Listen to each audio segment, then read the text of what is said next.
The old radio sat on the shelf, shrouded in dust and silence. A relic of a bygone era, it hunched in the dimly lit corner of my grandfather's study.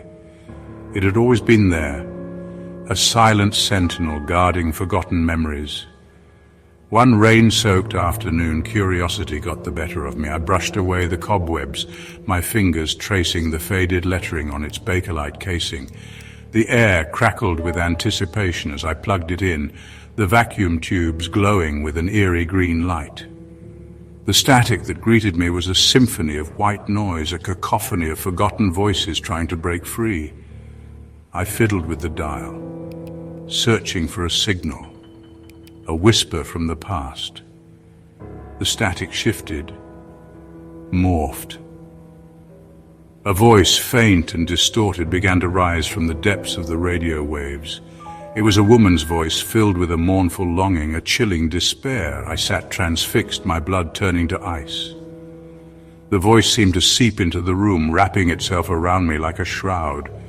It spoke of things unseen, of shadows lurking just beyond the veil of our reality. The hairs on the back of my neck stood on end as I listened, my heart pounding in my chest. Days turned into sleepless nights as the voice from the radio became an unwelcome companion. It whispered to me in my dreams, its chilling pronouncements echoing through the corridors of my subconscious. I tried to ignore it, to convince myself it was merely a figment of my imagination. But the voice persisted, growing stronger with each passing day. I became withdrawn, haunted by the unseen presence that seemed to have taken up residence in my grandfather's old radio. My once familiar surroundings now felt cold and ominous. Shadows seemed to dance at the edge of my vision. The air grew thick with unspoken dread. I felt a constant sense of being watched, followed, hunted by something I couldn't see but could feel closing in around me. The voice from the radio became my constant companion, an invisible stalker whispering threats and promises in equal measure. It spoke of things I couldn't comprehend, of ancient rituals and forgotten gods. Each cryptic message chipped away at my sanity, drawing me further into its web of terror. One night the voice changed. The mournful cries were gone, replaced by a cold, calculating tone that sent shivers down my spine. It spoke directly to me, calling me by name. It knew my fears, my secrets, my deepest desires.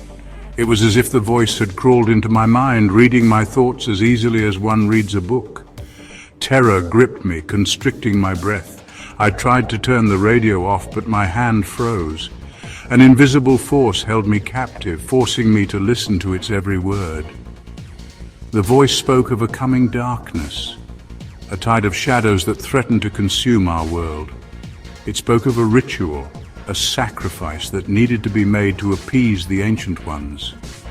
And then it told me, in no uncertain terms, that I was chosen to be the conduit, the vessel through which this darkness would enter our world.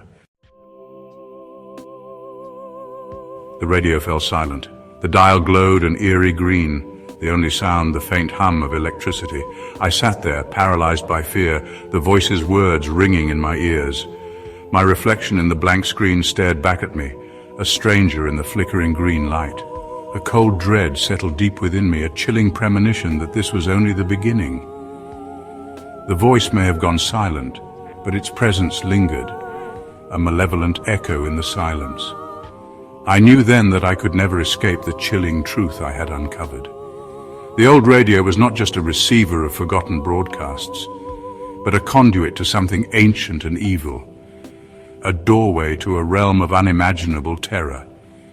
And I, the unwitting listener, had opened that door.